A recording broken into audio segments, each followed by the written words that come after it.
Bom dia, é um prazer enorme ter todos vocês aqui presencialmente hoje. Vamos dar início ao nosso evento, Decodificando Direitos Autorais na Era da Inteligência Artificial. Muito bem-vindos e eu desejo a todos um excelente evento, excelente debate. E para iniciar, vou passar a palavra à nossa vice-presidente, doutora Tatiana Campelo. Obrigada, Érica. Um bom dia a todos. Vocês estão me ouvindo bem? Prazer estar aqui. Eu sou a segunda vice-presidente, em nome do nosso presidente Gabriel Leonardo, que não pôde estar aqui. Ele estava justamente num outro evento da BPI ontem, fora de São Paulo do Rio, então não pôde estar aqui hoje.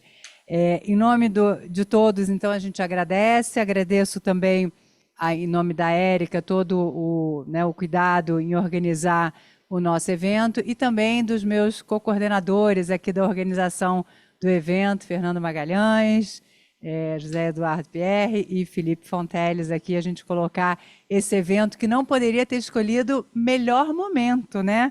A gente teve ontem a aprovação, o projeto está andando, então a gente propositadamente escolheu a data de hoje para termos o nosso evento. Não foi uma coincidência, a gente fez proposital aqui e está nesse evento na data de hoje. Mas, brincadeiras à parte, a BPI ela tem, obviamente, feito uma série de momentos, eventos, mas ela escolheu aqui esse tema para, vamos dizer assim, começar uma série de debates, e esse não poderia deixar de ser o primeiro grande evento da gente aprofundar aqui o tratamento da inteligência artificial com propriedade intelectual, mas num ângulo diferente, num ângulo mais focado justamente com o direito autoral.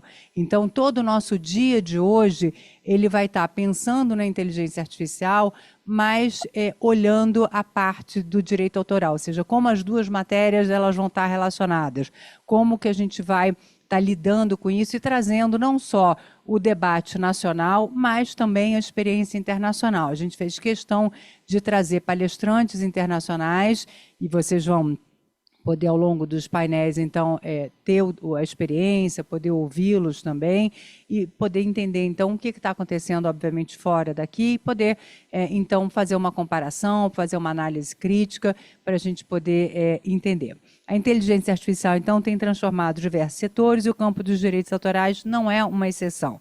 Nesse fórum, discutiremos os desafios e as oportunidades que surgem com o uso da inteligência artificial na criação e proteção das obras intelectuais. Abordaremos as questões como plágio, domínio público, alcance da proteção dos direitos autorais, buscando o equilíbrio entre inovação tecnológica e a proteção dos direitos dos criadores. E eu acho que esse é o ponto central do debate, né? Em todos os painéis, de uma maneira ou de outra, a gente vai estar justamente tentando falar desse equilíbrio, como que a inovação tecnológica ela vai indo e como a gente protege, remunera e trata justamente os criadores. Gostaria, então, de agradecer mais uma vez a presença de todos e eu vou, então, apresentar o Keynote Speaker daqui mais à frente um pouquinho. A gente hoje vai ter o dia, como é que ele vai acontecer? A gente vai ter 4 painéis, a gente vai ter o Keynote Speaker, depois o primeiro painel, quebra para a hora do almoço, e na parte da tarde, mais 2 painéis. A gente fez um evento também propositalmente menor. Para quê? Para que vocês possam debater, perguntar. A gente não queria um evento enorme, porque a gente queria justamente ter esse evento para a gente poder conversar, trocar ideias, aprofundar. Então, esse é um evento técnico, é um evento para a gente poder justamente trazer aqui o debate. E a partir desse, a gente vai ter depois uma série de outros momentos para a gente debater esse tema e outros ângulos do tema de inteligência artificial com outras abordagens também. Então, por favor, se preparem para debater, trazer perguntas, trazer suas opiniões. Então, esse é o momento, aproveitem essa oportunidade. Tá? Então, não se acanhem, venham debater, tá? Por favor. Então, vou apresentar o nosso palestrante. Mark Siles é conselheiro-geral da Mid-Journal, focado em regulamentações de inteligência artificial e inovações tecnológicas. Anteriormente, ele trabalhou em posições legais de liderança de empresas de tecnologia no Vale do Silício, gerenciando questões de direito corporativo, propriedade intelectual e compliance. Marx tem um histórico notável nas navegações de complexidades legais em ambientes de alta inovação.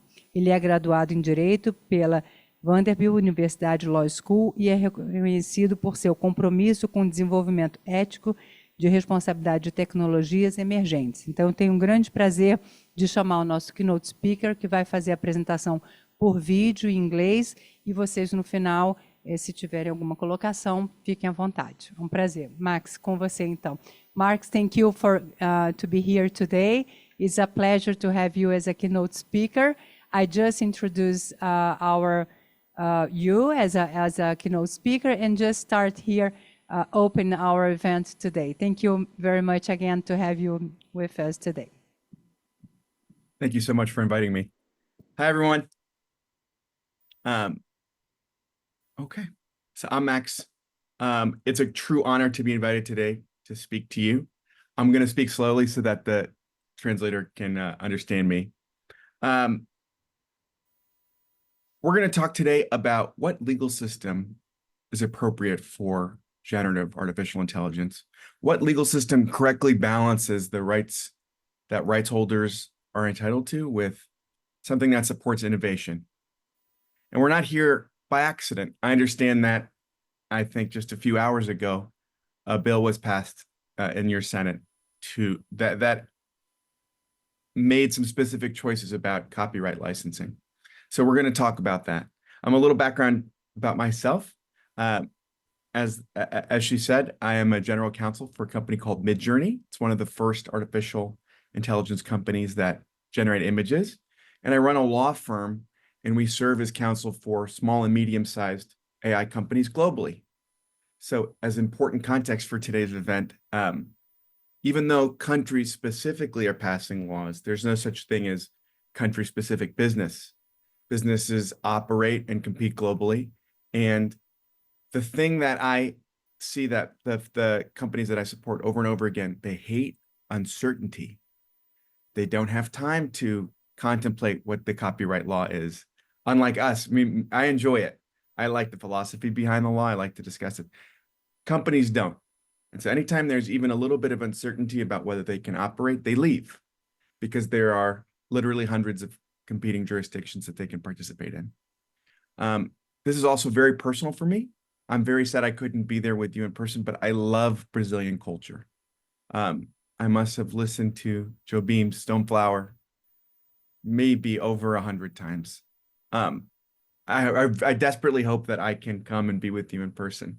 But the reason I say that is because I am personally a fan and supporter of Brazilian culture. I understand how important it is. And so I want to talk about what it means to balance the copyright rights and make sure that that really important cultural product can continue to be exported. I'm going to take a very specific tack. We're going to talk about different views of the law. And I think it's important to remain philosophical. I could just sit here and say, I think the law doesn't make sense. And I think it will dramatically hurt competition in Brazil for startups. But that's no fun. I think it makes more sense to discuss kind of like thinking about what's the point of making a legal system in the first place? And thinking about from scratch, why is this a bad decision? What can we do to course correct so that we can continue to balance the rights of rights holders with staying innovative and creating a climate that companies want to live in. All right, so there's really only one thing that we have to think about when we do a legal system. Copyright law is very complex. I'm going to simplify it for you dramatically right now. You get to decide what activities are part of the public commons and what activities should be governed by property law. That's it. We can think more deeply about, okay, there's like pages and pages of text, but it boils down to this. And if you look at generative AI, this is very specific because generative AI does not depend on the creative, cultural aspects of its training data. If you put in a Jobim song to a generative AI trainer, it doesn't care about the emotion and the intent and the chords. It's simply learning facts, non-protectable facts from the training data. And it doesn't need a specific country's cultural products to train. It just needs a diversity of data in a bunch of different languages and a bunch of different media. So I think built in, there might be a deep misunderstanding, unfortunately, about what exactly the value to a generative AI company is. So a human being consuming a cultural product definitely cares about its qualities, its emotional impact, the creative spark, the whole reason we protected it. But an AI company and training a model doesn't care at all, because it's training a model to do other things besides reproduce the copyrighted input, right? It might be training a model to act as a support chatbot. It might be creating a model to steer a robot to clean a house. So we need to rethink, I think, a little bit, what's the difference between an idea and a protectable copyright expression? And we really do this by deciding, as I've said here, what activities belong in the public commons and which should be covered by property law. Now, we also can't have a complete anarchic state with no property laws, because then businesses would also flee. As I'm sure you know, that's like the first lesson in any kind of development economics. Unless the government strongly supports property laws, there can be no business. So we're going to discuss the balance of those things. And I'm going to save plenty of time at the end so we can have some open questions. Okay, so we're going to talk about two worlds, property world and public commons world. And I'll just tell you my thesis. Ideas should be in the public commons.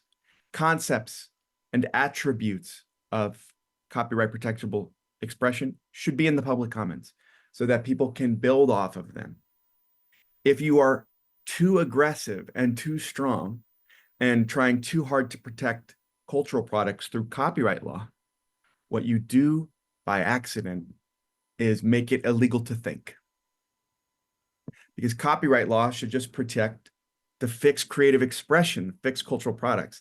If you start to enlarge it so it protects things you could learn from cultural products, then you get to this area where not only are businesses going to flee, but you start to get very confused about who is allowed to own an idea. No one should be allowed to own an idea. It should be in the public commons. Yes, and then but I think there's a balancing act to be done here, because there's multiple, just going back a second, there's multiple parts of this equation. So there's training data and there's training models. And then there's the people who are doing the cultural creation. But then there's the outputs of those models. So I think, like, not to give the whole talk away, but the thing that makes the most sense is to try to liberalize training, because we want to be learning concepts from material, but create stiff penalties for reproducing output that is too similar. So what we don't want is an AI system that is going to be in competition with Joe Beam. We don't want an AI system that is going to be producing albums that sound exactly like Stoneflower, because then at that point, we're completely competing with and replacing and harming the market for the original. But there is no market for the original as a concept that a system might learn from. And I think this can also be confusing because there's a lot of money at stake with generative AI, and there's a lot of new revenue streams. And I think the first impulse is that everyone wants money. Everyone who has made effort wants to participate and wants revenue. But if you do, as you have done, and create a compulsory fee and license for training data, I think not only are we getting off topic and confusing concept with fundamental creative expression, what should be in the public commons, what shouldn't be, but also, as I alluded to earlier, in this international economy, people just leave. There's no reason for people to have to stay in Brazil to be innovative. And that's a shame, because Brazil is so creative and so innovative. And we want to kind of try to detach. So for the rest of the presentation, I want to kind of try to detach our emotions from the equation, because it can get very emotional. We're talking about things like automation, displacement of work, displacement of cultural products, and just think a little more philosophically about what kind of legal system we should have. And I think we'll come to the same conclusion. We should be more liberal and try to encourage people to permit training so that companies stay in Brazil while being strict about the outputs that those systems create so that we can make sure that we're not displacing the original. Okay, now I'm going to talk about some views. So we're making a legal system together for generative AI. And there are multiple different views that we could have. One view that I like to think about, especially when we're deciding what should be in the public commons and what should be protected by property law, is that private parties are going to get together and do exchange anyway, regardless of what the law is. So when we think about what law might be appropriate, we're thinking about not a law at all, but actually a transition from an old economic state to a new economic state. We get to pick how expensive it's going to be for private parties to negotiate. And so what I mean by that is, as I've said, I represent multiple generative AI companies, and sometimes they do engage in private, bilateral licensing of content to train their systems. But they don't do it the way that humans would consume creative content. They don't do this in order to enjoy it. They do it when the content itself is well curated by the content owners and is diverse and has concepts that the model needs to learn from. And so if you make a compulsory fee, you will make it much harder and more confusing for people to negotiate. But they might negotiate anyways. We want to keep that view in mind. When we try to pick a good legal system, it's not about making sure everyone gets money for every effort they did. Instead, it's about, we want to find a Pareto optimal allocation. We want to find a law that makes no one worse off. And again, if we have a law that is so strict about training data that it starts to accidentally include concepts and ideas and properties, abstract ideas, as part of what should be protected by property law, that's not a Pareto optimal allocation. We also want to take a whole market view. So forget about the law. What makes the biggest possible market? What makes the most money for the most amount of people? Then we can't ignore the constitutional or judicial view. The point of copyright law, most of us are signatories to the Berne Convention, Brazil included. The point is to incentivize creativity fundamentally. And so we have to ask, does this law incentivize creative output? We also need to respect the moral rights of authors. And then finally, and this is part of the Berne 3-step, but we are required by treaty to respect the rights of authors. We can't displace right holders, and we don't want to do them harm. But in our enthusiasm to not do them harm, are we? I think we are. I'll just be very direct. In this recent bill, we might have accidentally gone too far. And one thing to ask to see if maybe there's a mistake has been made, you can ask, will this law make more creativity?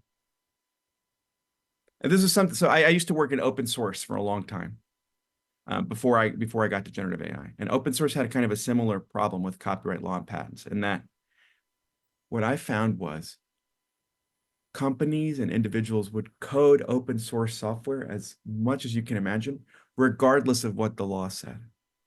And in that case, sometimes uncertainty did not incentivize more creativity, but actually just made people leave jurisdictions where. And I think there's something happening here in generative AI too. So we can't forget that there's an international market for laws. And although Brazil has passed its own law and we're still deliberating, there's still time. Only the Senate has passed it. But there's no such thing as law in a vacuum anymore. We exist in a market of laws where every international company can decide, I'm going to do my AI training here. I'm going to consume these data sets here. I'm going to target this final market here. I'm going to do this output product here. And every single one can be micro sliced up into different legal jurisdictions based on, among other things, how profitable or costly it is to operate that step in that jurisdiction. All right, so we choose between two worlds. One world where everything's public commons, and one world where every single thing is covered by property. So let's start by imagining the world where there is no public commons anymore. There is nothing to build from. Everything You have to pay money for everything. So what happens in a world where you have to pay money for everything? Well, first, it's kind of alluded to before, modern legal and economic theory will say private parties are going to do business no matter what the law is. The metaphor that people give is that commerce is like a river, and the laws we place are just stones in this river. And so you could put a stone here, put a stone here, but commerce will flow around it anyway. People are going to do those exchanges anyway. And in that understanding of law and economics, even in property world where everything is property, people are still going to do bilateral agreements. But now you've just created a lot more friction, and you've raised the entry price into what it takes to do a bilateral agreement. So what does this mean when ideas, styles, attributes are property? It means basically you have to pay a license fee to use a cord. You have to pay a license fee to use a plot device. And this might sound a little extreme, but I really want you to consider this. Generative AI does not exist in a vacuum. Technology is evolving very quickly. And this is just one technology that the next technology is going to be built on, and the next technology is going to be built on, the next technology is going to be built on. So I don't know about you all, but even in making this presentation, I used ChatGPT. I used an AI system to think through the things that I wanted to say to you today and kind of hone the message and hone the presentation. It's going to be a matter of equity and justice to have access to tools to think. And when we make it more expensive to make tools, we're in a very real way putting a barrier on how people are going to think. It could be the case that in the next 2 to 5 years, there is no such thing as anyone sending an email anymore without an intermediation of an AI system. It might just start to place itself as like a fundamental technology on language. And for me, that's always been the beautiful thing about most legal systems, about the Berne Convention too, is that we have this separation between thought and expression, and we don't penalize people financially for having thoughts. But I think this new bill might have done that accidentally. All right, so there's gonna be a big market. So that's good. We want to make a big market. So from that view, it's really nice if everything's property. But old players that were here yesterday are going to make a lot more money than new players. Because old players, no matter what they did, are going to be able to get revenue streams. New players are going to need to pay this incredible cost because there's no public commons of ideas to build on anymore. There's no scientific research papers because everything requires a license fee. Very expensive, very expensive. Now, does this incentivize the most creativity? I don't think it does. It will incentivize creativity for the classic arts, but will it? We can examine that notion too. People write songs for other people. People make movies and books for other people, not to be placed in a training set for an AI to learn how to be a chatbot for customer support. So it's nice to think that we're creating this system where people can license their creative products and get some kind of a minimum fee. And yet, I don't think it will incentivize more creativity because that's not why people make those cultural products. And if one of the fundamental constitutional, let's just go back a second, why should the government grant property rights to any kind of intellectual output? It should just be to make society better. And so it's fair for us to ask, would this make society better in the way that is intended? We talked about, like, is it harmonized with international law? It's not. So you can't really do free trade in property world because other countries don't live in property world. They live in a mix of property world and public commons. All right, so there are many interesting features about making everything property. It does make some kind of market, but all the startups will leave the country. It does create some kind of compensation for artists. It's not really well harmonized with international law. And yet it is kind of harmonized because the Berne Convention is really all like the Berne 3 steps really all about making sure that you're not discriminating against rights holders. Doesn't really care at all about innovation. So let's talk about the other extreme, public commons world. So public commons world where there's no property law, you can train, you can make infringing outputs. What would that look like? Well, again, it's important to situate ourselves and realize we don't really have that much control. We think we do, but we can write the text of a law, but then that'll just be one pebble in the stream of commerce, right? Private parties are going to negotiate with each other and come to agreements regardless of what the law is. And then there's also still going to be this international market. So if there was lax intellectual property enforcement of anything, you'd have a lot of companies because there'd be no government granted monopolies and everyone would compete extremely fiercely to make the best thing. More importantly, cultural product owners, rights holders would do extra work to make sure that their outputs were good for AI systems. And that's super important and something I think that is missed. You can't just consume a book or a movie through an AI system. You need a curated data set that has been tagged and cleaned up. It's almost of no use at all to not have that. So there's this world where if rights holders are actually forced to compete, not in the market of cool, creative, original expression, but in the market of making training data good for AI systems, they will make better products. They will sell these products to AI companies and everyone will actually make more money. But if you make small and medium-sized new companies afraid and confused about what the law is, then this activity could never take place. So market formation, as much as I'd like to see it, it's really hard to do a market where there's no property rights at all. It's just complete chaos. Now, idea reuse is really great. So people will make derivative works. There's going to be a floor in free market world, in public commons world, there'd be a flourishing of creative activity. And cultural export would happen very rapidly. Brazilian creative expression would go everywhere immediately because there'd be no way to charge money for it. And on the other hand, no one would monetize. So artists might not do the work because part of the whole reason governments grant monopolies for intellectual property is to incentivize, okay, you're going to go spend your time doing something creative. I'm going to let you for a limited or something good for society.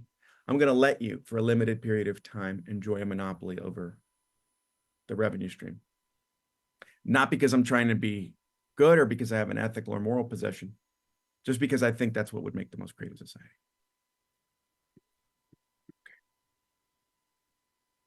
Okay. Again, international competitiveness would suffer. So cultural products go really spread everywhere, but international competitiveness suffers because just like people don't want to be in Brazil if Brazil becomes property world, they also don't want to be there if it just becomes free market world or public commons world because it's not going to be harmonized with other jurisdictions' laws. Just reminding ourselves again, we have less control than we think over our laws because there's this market to choose. And so we really can only pick where we're going to draw this line. Fundamentally, I want you to consider all intellectual property laws just drawing this line. What are we going to let people build off? And what are we going to impose a mandatory licensing fee? Okay, so we've examined a couple of things together. I've given you my frank opinion about the law, but what does that matter? We've also talked about some of the views on which people would make laws. What are they trying to optimize for? Well, we want a creative society. We want a big market. We want something that's well harmonized and competitive with international law. And we examined what it would look like as the current bill has been passed, what it would look like to live in a world where concepts are protected by intellectual property law, what it would also look like to live in a public commons world. And both worlds have their benefits, but obviously either extreme would lead to either the entire business industry that needs generative AI fleeing Brazil or artists being disincentivized to create new products. So we need some kind of balance. If we get what we reward. If we create laws that reward ideas and concepts then you're not going to get people to make the best ideas. You're going to make the people try to get their ideas on paper first. And I don't think it might not be the right solution to award monopolies, economic monopolies, to the people who came up with ideas first.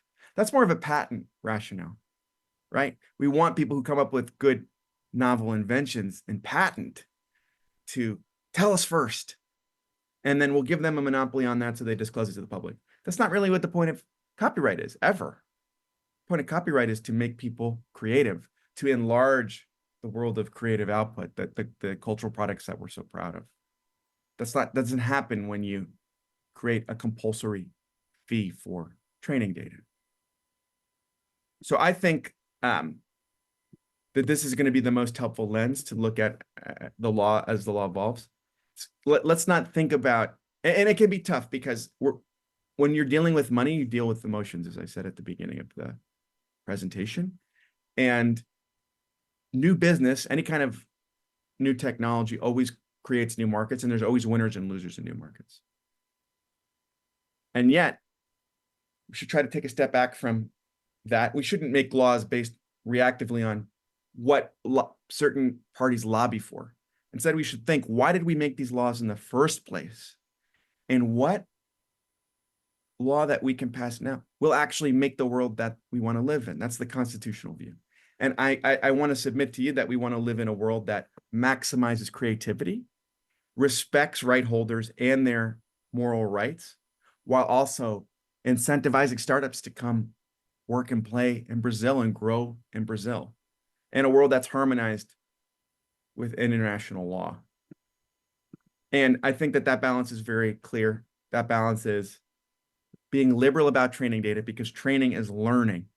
Training is learning from concepts and ideas that should not be protectable under any intellectual property regime, patent, copyright, or otherwise.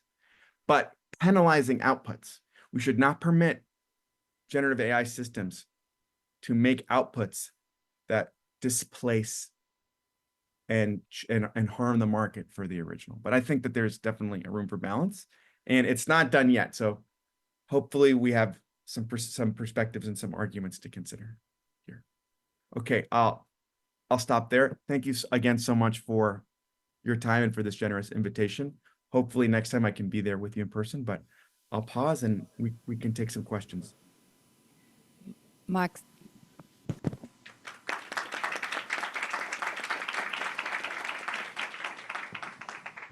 Thank you so much. It's very nice to hear from you and learn from you, definitely.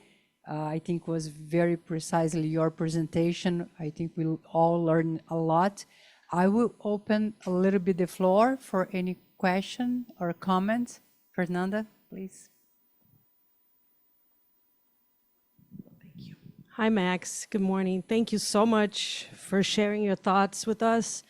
One point that if you can further, I guess, explain how you're thinking philosophically, as you mentioned, the protection of the moral rights. I think that's an incredibly powerful point that you made, but I would love to hear a little bit more how you see that playing out. So not so much the what, but the how that would be, how would that play out? How do you allow right holders or authors to control or to respect their moral rights based on, the ability to allow for the learning? Yeah, thank you. Yeah, that's a great question. So moral rights, they're important in many jurisdictions, definitely important in Brazil.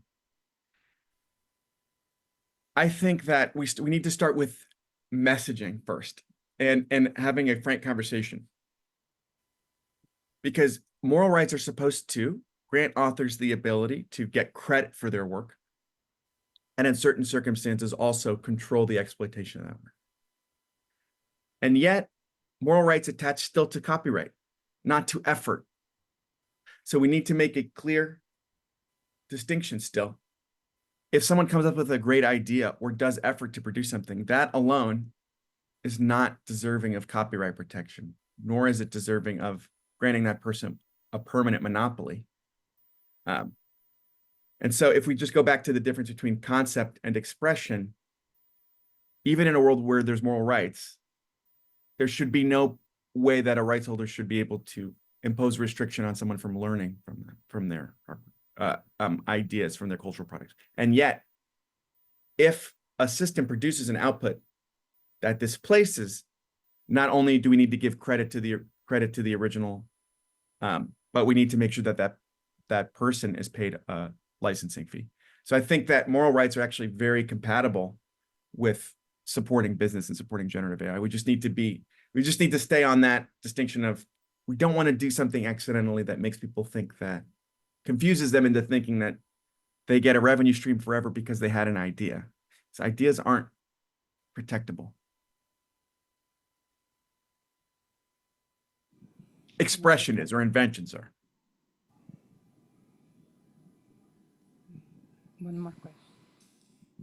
Hi, Max. My name is Eleni, and I'd like to ask you, what's your opinion on the possibility of the creation of new neighboring rights related to AI?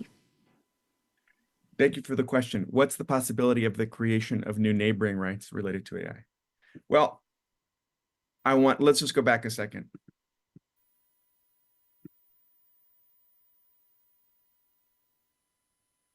So we can create as many different rights as we want.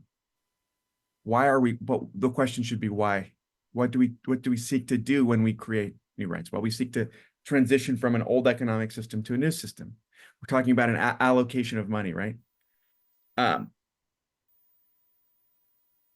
think that domestically, unless we're talking about a new WIPO or UN convention on intellectual property, where all the laws are harmonized, any new rights that just any one country creates are almost useless, because you still are in this international competition with other countries to be the laws that companies choose. So I think that more rights here might be protectionist and might appease local and domestic rights holders, but ultimately will not keep you competitive with harmonized jurisdictions. If there's going to be the creation of new rights, it really should be at the treaty level through the World Intellectual Property Organization, probably, so that otherwise interjurisdictional competition is just going to make it a wasted effort.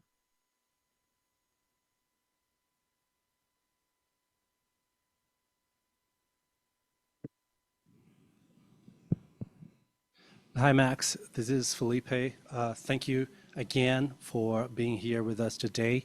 It's really a pleasure to hear from you and to learn from your experience. One of the points that you have raised, which I think very interesting, is that the raw copyrighted material is useless for AI training. Yes. That you really need someone to tag the material and to work on this data set to make it useful for the purposes of data training, for AI training. Do you see already a market for that? I mean, are there companies or people working to build those data sets, tagged data sets, and perhaps sell or licensing them to AI companies for training? Yes, definitely. Thank you for that question. So yes, and one way to think about it is, like, let's go back to a beautiful song by Joe Beam, for example. That song, let's take, well, I'm all right.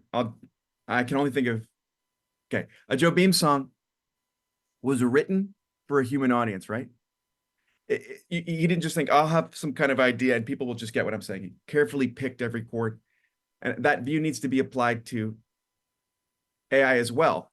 If rights holders want to get paid for engaging in a completely new market, then they need to do extra work to make sure that their product is suitable for this new market, just as they made sure that their product was suitable for the human ear or, the human heart for. But yes, there's a huge market developing. And actually, the thing that makes the most sense is probably collective rights organizations coming up, and not just chasing companies down trying to get a fee for training, but actually working together to add more economic value to the data set. Then you can charge even higher fees than the minimums trying to be imposed on by this new law. And the companies will pay those fees because you're actually creating something economically important of value on top.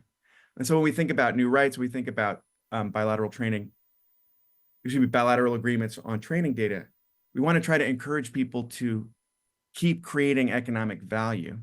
We don't want to encourage people to take old products, not do anything extra, and extract value without adding anything to new technologies, because that's when you are just creating revenue streams for incumbents and you kind of kill new industry.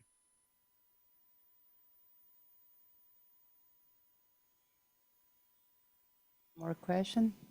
Well, Max, thank you again for your brilliant presentation. We do appreciate, and we hope to see you again in next events here from ABPI.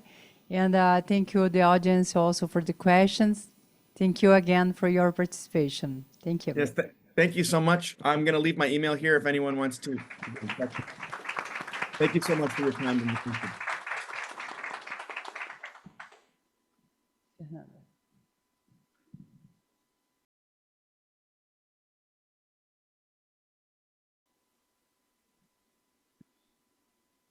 Obrigada, Tatiana, obrigada. Max, de novo. Agora eu vou chamar o nosso próximo painel, abordagens regulatórias em IA, como normatizar uma tecnologia em constante evolução.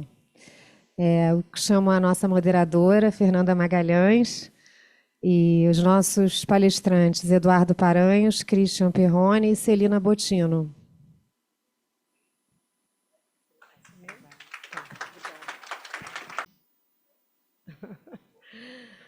Bom dia a todos. Sejam todos muito bem-vindos ao nosso primeiro painel. Acho que foi inspirador ter a fala do Max logo no início. Nesse primeiro painel, vamos abordar um dos temas mais atuais e desafiadores, e eu digo atuais com muita ênfase, acho que a gente não poderia ter pensado um melhor dia realmente para esse evento. Como normatizar uma tecnologia tão disruptiva em constante evolução como a inteligência artificial. A regulação da IA não é, de fato, uma tarefa simples, envolve encontrarmos um equilíbrio delicado, como o Max comentou, entre a criação de um ambiente que incentive a inovação, mas que também proteja os valores essenciais que guiam a nossa sociedade. Encontrar esse equilíbrio regulatório é um desafio global. Diversos países estão em busca dessas respostas, inclusive em razão dos impactos que essa tecnologia poderá gerar ao comércio internacional. O Max falou muito sobre isso. Já que a sua aplicação ampla traria redução de custos comerciais, maior produtividade e também competição entre os mercados globais.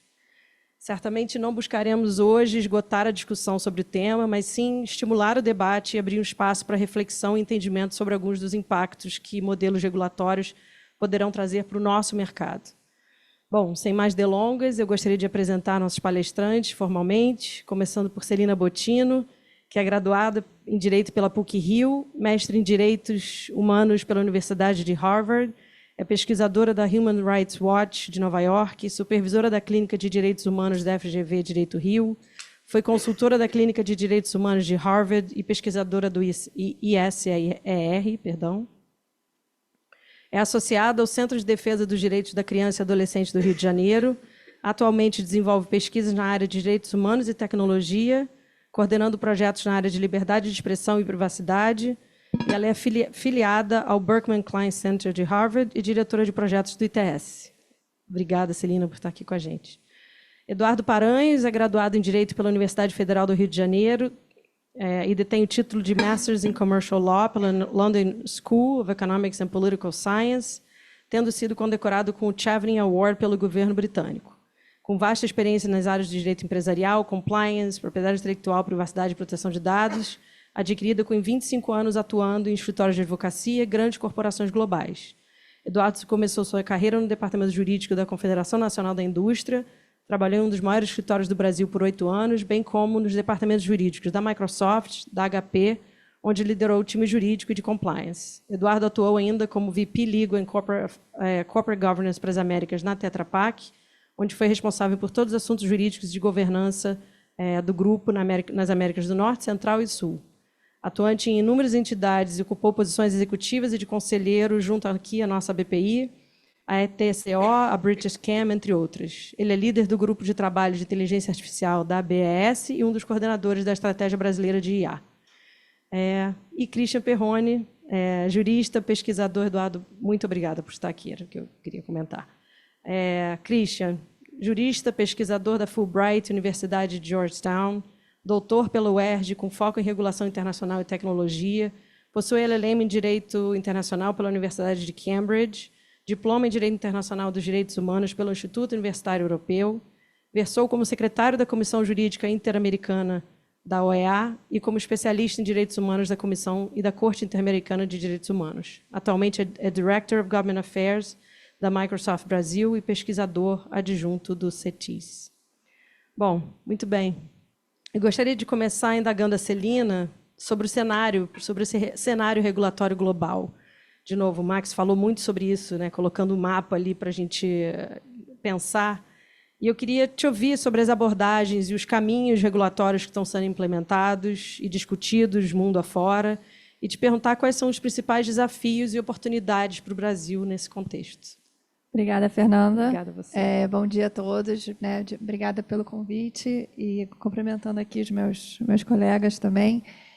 Bom, acho que o timing não poderia ter sido mais, né, certeiro ali, já que ontem estava vindo para cá ouvindo a votação, os comentários, enfim, a gente sabe que ainda o caminho vai agora, né, para a Câmara, pelo menos dar um fim de ano, dar uma pausa, só literalmente agora, ano que vem, né, voltar realmente. Mas é bom que dá tempo para a gente se preparar e ver aí os caminhos e eventuais ajustes que a gente acha que devem ser feitos aí no texto. E acho que vem muito nesse ponto que eu quero trazer, né? Quais são alguns outros modelos, porque, bom, né, a Europa, né, foi o primeiro realmente conjunto ali de países que aprovou uma regra, né, tão abrangente, de forma horizontal, que a gente chama, né, aplicando a todos os setores de uma forma ampla.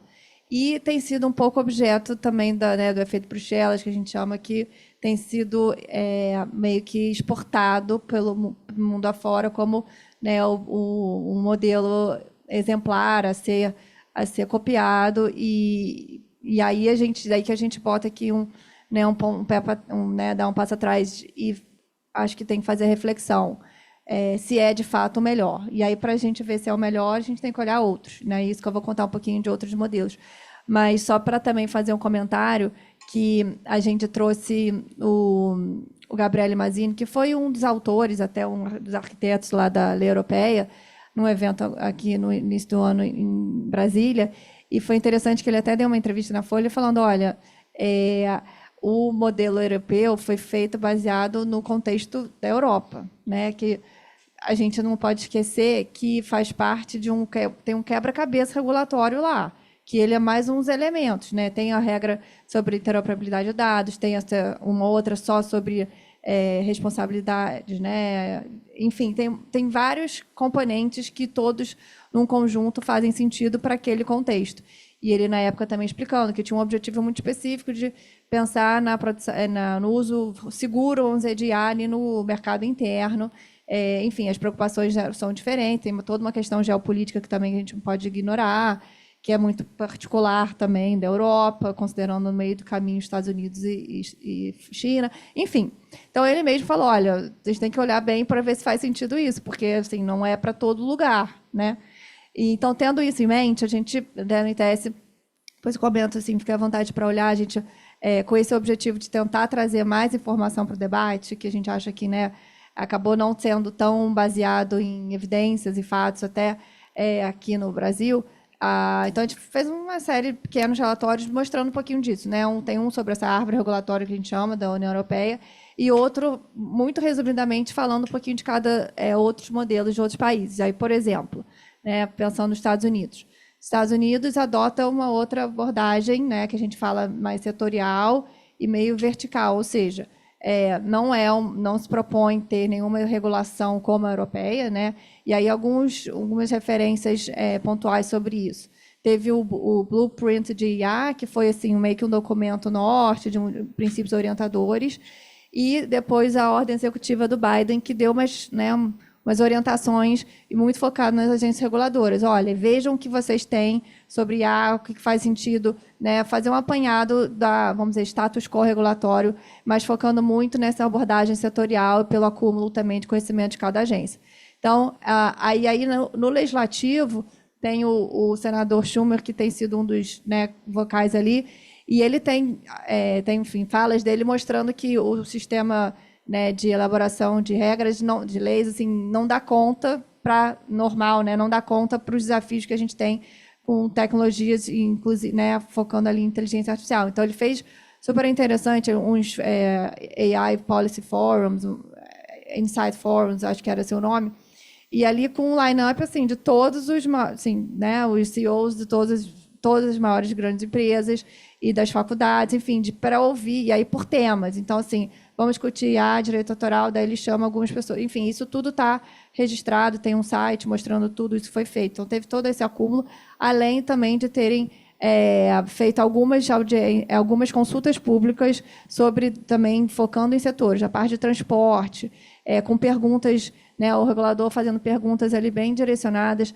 para pegar insumos para, enfim, depois de entender qual o caminho devia seguir. Então, assim, acho que um caminho bem de exploração, ver o que está acontecendo, de coletar informação e falar com os diversos players sobre isso.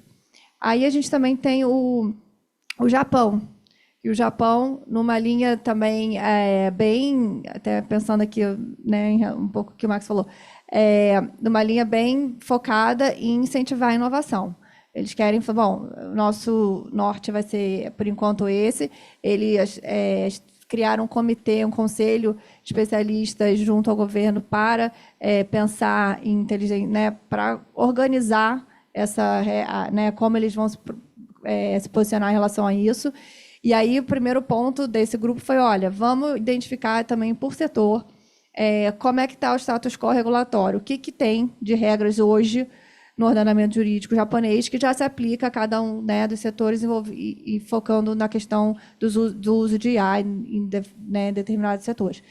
E aí, identificando as lacunas, daí a gente consegue tentar ver o caminho melhor a ser seguido. Mas, até lá, é uma orientação muito mais principiológica, de pensando assim, o que, né, diretrizes, mas a gente não vai criar regras, inclusive tendo, né, um dos representantes desse comitê tendo falado que o exemplo europeu é muito restritivo e não é o que eles queriam. Aí um exemplo prático em relação a isso, que tem a ver com o tema, né, macro aqui de hoje, é que eles tiraram a produção de direitos autorais para, né, das obras quando for o fim treinamento. Então, assim, né, uma coisa bem direcionada com um objetivo concreto, que é fomentar, enfim, inovação, desenvolvimento de outras soluções. Então, foi uma opção. E aí, a outra, o Reino Unido, né, não sendo mais parte da União Europeia, eles também fizeram, né, um paper chamado assim, pró-inovação. Então, sabem ali, de novo, o norte que eles estão querendo dar, mais ou menos parecido com esse mesmo formato, e querendo que o Reino Unido seja reconhecido como um polo ali também de inovação, de uma superpotência de IA, tendo medidas para incentivar pesquisadores né, para irem para lá. Enfim, então são diferentes abordagens, né? E aí eu acho que fica aqui para a gente pensar que eu acho que talvez, e assim, falta um pouco desse esforço, talvez, coordenado e organizado, de, assim, vamos entender o nosso status, como realmente a gente está, para ver, de fato, o que precisa e se... porque, aparentemente, assim, a gente fez também um estudo sobre IA no setor financeiro, que é um setor super regulado, né? E, no entanto, não deixa de inovar também, né? O Bacen, a gente tem dado vários exemplos com usos de sandbox, de outras, né? Não é porque tem regra que não inova. E no próprio setor financeiro já tem um monte de regras que já se aplicam a questões de IA, nas preocupações, né, a gente já sabe as principais, e já existem regras para isso. Então, não é assim, não tem nada e agora vai ser o caos. Não é. Então, assim, a gente precisa ter mais esses espaços, e uma coisa que é diferente, por exemplo, da LGPD, né, que nem tudo usa dado pessoal, né? Agora, IA está em tudo. Então, em todos os setores. Então, seja educação, seja agricultura, seja saúde, transporte, né, todas as áreas. E aí, um dos pontos que a gente tem falado durante todo esse processo é que, embora tenha tido, né, audiências públicas, e aí pensando um pouco, né, no senador americano, falando assim, não dá conta só uma audiência pública ali no Senado ou na Câmara, daqueles modelos, formatos, né? A gente precisa criar formas que os setores, de fato, possam participar.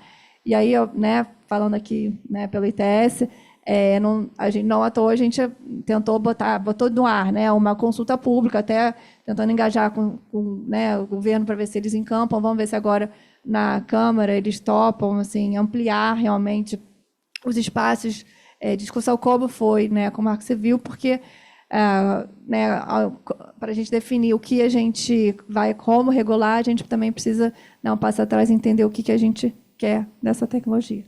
Então, acho que eu paro por aqui. Muito bom. Queria pedir para o Eduardo e para o Christian comentarem a fala da Celina em termos desse cenário regulatório. Obrigado, Fernanda. Obrigado. Bom dia a todos e todas.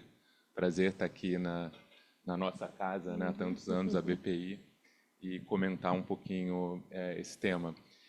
Bem, a Celina deu aí o panorama super geral, se aplica também, claro, ao Brasil nesse aprendizado.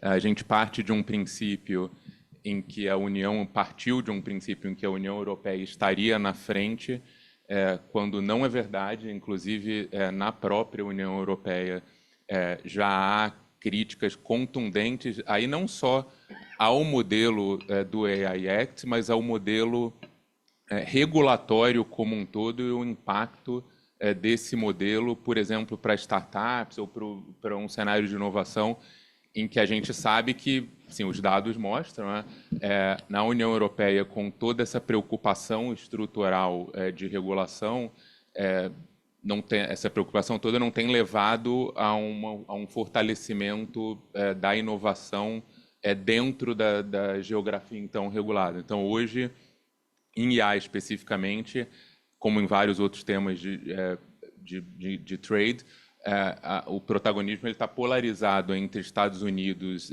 e China, e com muito maior probabilidade do surgimento de novos protagonistas, por exemplo, Reino Unido ou Ásia fora China, Japão, tudo que a Celina comentou, mas também Sudeste Asiático, Singapura tem modelos aí bastante interessantes. E um ponto central que a gente vê, inclusive, discutindo no setor, justamente o que foi dito em relação ao Japão. Em primeiro lugar, para regular, para ter uma nova regulação, a gente precisa entender o que regular e por que regular. Então, claro, tem todo o hype da IA está em tudo, todo mundo fala de IA, tem aquela questão de corrida da regulação, que é terrível, né? Não podemos perder a corrida da regulação. Que corrida da regulação, né? Não tem corrida da regulação. E esse approach do Japão, ele é bastante importante e é o mesmo do Reino Unido, de, em primeiro lugar, entender aonde estão as lacunas que carecem de regulação. Então, muitas vezes a gente participa do debate e vê lá, não, mas os dados pessoais, ótimo, mas então, onde nós precisamos de uma nova regulação para os dados pessoais que não estejam já contempladas pela legislação vigente, pela LGPD? Então, essa análise, país por país, é muito importante ser feita, porque se a gente não fizer essa ponderação, o risco é sempre dos extremos, né? Ou não regula nada, ou regula tudo, e se regula tudo tem uma sobreposição. Mas, para manter a questão especificamente de âmbito internacional, só um ponto que eu queria comentar, e também complementa o que o Max comentou em relação a um possível acordo internacional, ou se deveria estar na OMP, né? Enfim, como tratar esse ponto, que são discussões que estão em andamento na Organização Mundial do Comércio, na verdade, sobre outra perspectiva, que é o impacto que as regulações domésticas podem ter no acesso a mercados. Então, como barreiras não tarifárias que poderiam ser constituídas com uma regulação específica, doméstica, muito estrita, e até que medida uma regulação doméstica muito estrita pode limitar para players de outras geografias o acesso àquele mercado. Então, a OMC começou a olhar para esse tema, publicou, deve ter um mês, super recente, um relatório não ainda conclusivo, ou dizendo taxativamente que é uma barreira não tarifária, mas abrindo esse ponto para consideração e para discussão, inclusive no que diz respeito às regulações domésticas de ar. Então, esse é um ponto que a gente precisa estar atento para não criar aqui no Brasil uma situação tão sui generis, mas tão sui generis, que além de impactar domesticamente o desenvolvedor local, também dificulte a inserção das startups brasileiras ou dos desenvolvedores brasileiros no mercado internacional. Perfeito. Christian, você quer comentar? Claro, eu acho que é fantástico. Eu acho que a fala do Max deu um panorama muito interessante para justamente o que Serena e o Eduardo estavam comentando. Eu só tenho 3 pontos que eu gostaria de trazer para vocês, assim, né? O primeiro é começar justamente nessa ideia de que IA está em tudo. De fato, IA não é uma tecnologia normal, não é uma tecnologia, não é um setor específico. Na realidade, ele está em todos os setores. E isso faz uma modificação muito grande do que a gente deve pensar que é uma regulação de inteligência artificial. Aonde essa regulação vai impactar? Porque ela não vai impactar o setor de uma empresa, ou 2 empresas, algumas empresas, ele vai impactar todos os setores, e basicamente todas as empresas, né? Então, essa regulação, ou seja, falar uma regulação de inteligência artificial, ela, na realidade, é uma base de basicamente todas as regulações que a gente vai ter no futuro, né? Basicamente, todos os produtos e serviços que nós vamos utilizar vão ter algum componente ou vão estar facilitados por um componente de inteligência artificial. Isso, claro, se nós tivermos uma restrição tão grande que não se possa utilizá-los. Dito isso, a gente tem que pensar que tipo de regulação a gente quer, tendo isso em mente. Tendo em mente o impacto em todos os setores que a gente vai ter. Não é um setor que vai sair ganhando ou um setor que vai sair perdendo. Então, o meu segundo ponto é que ela é composta de um ecossistema, né? Não é uma empresa que desenvolve inteligência artificial, é um ecossistema de empresas e agentes que vão desenvolver inteligência artificial. Quando a gente está lidando com um sistema de IA na nossa mão ou nos nossos diferentes serviços e produtos que nós estamos utilizando, na verdade a gente tem uma teia e uma cadeia extremamente complexa que está por trás de tudo isso, né? Isso me gera 2 outros comentários que vão no sentido do que tanto o Eduardo quanto a Serena estavam comentando antes, né? Particularmente, se a gente olha para o modelo europeu, a gente tem que levar em consideração que muitas vezes a gente pensa que esse modelo europeu é um modelo testado, pensado depois de muitos anos de regulação. Mas a verdade é que ele não é o GDPR. Né? Ele não é um modelo de proteção de dados que não tinha 50 anos de testes envolvidos nisso. Ele é um modelo novo, né? Que a gente não tem ainda uma clareza absoluta sobre quais são as consequências desse modelo. O Eduardo comentou aqui que já se percebe, algumas empresas europeias estão extremamente criticando, que está havendo um impacto na capacidade de desenvolver. Tem até uma frase que eu acho fantástica, assim, não sei se vocês concordam, uma frase que está dizendo que nos Estados Unidos se contrata mais engenheiros, na Europa se contrata mais advogados. Isso pode ser verdade, assim, e é uma discussão relevante, assim, de onde nós vamos alocar para desenvolver mais inovação. Tá? Então, olhando para como o Brasil deve se portar, a gente tem que levar em consideração as consequências das nossas escolhas. Né? E, de um ponto de vista global, essa consequência também tem que levar em consideração o que o Max estava dizendo. Assim, né? Há uma inserção no mercado global. Se eu estou dizendo que vai estar em tudo, ou é uma tecnologia de propósito geral, talvez seja a melhor frase para isso. Se eu estou dizendo que depende de um ecossistema, na verdade ele depende de um ecossistema global, né? E eu acho que o Eduardo foi muito, muito feliz na frase de olhar para como a OMC tá vendo essa questão, porque tem um elemento de geopolítico e um elemento de concorrência global, né? Não tem como a gente colocar a nossa cabeça on the sand, né? Não tem como a gente se esconder e pensar que não vai existir. né? Se a gente levar em consideração quais são as consequências, claro, podemos pensar em proteger o mercado brasileiro, podemos pensar em certos elementos de incentivos para o desenvolvimento do mercado brasileiro, mas, lembrando, as decisões que são tomadas hoje no Brasil têm impacto na janela de oportunidade do Brasil, né? E tem impactos positivos e impactos negativos. Eu sou um desses otimistas que eu diria que, se a gente olhar todos os modelos globais, o Brasil tem uma grande chance de também competir em certas áreas, em certos elementos, né? E tendo isso em vista, acho que faz bem a gente voltar para o que a Serena estava colocando no início, olhar para as evidências e verificar aonde que a gente quer. Se a gente tem um indicativo de que vai num determinado caminho, será que é esse o caminho que o Brasil gostaria de ter? Ou será que é outro caminho? Em que momentos, em que elementos são extremamente relevantes, né? E eu deixo essa frase para vocês pensarem no contexto do nosso painel inteiro, de o que de fato a gente quer e como a gente quer, e aí eu digo isso como brasileiro, né? Como a gente quer chegar no contexto de um ecossistema de IA do Brasil que se insere num ecossistema maior, global, de inteligência artificial, né? E como a pedrinha, que eu adorei essa expressão que ele comentou, Max, como essa pedrinha no rio do Brasil vai se colocar dentro do rio global de regulações que vão existir também, né? Muito bom. Vou ter que pegar o gancho exatamente dessa sua fala agora, Christian.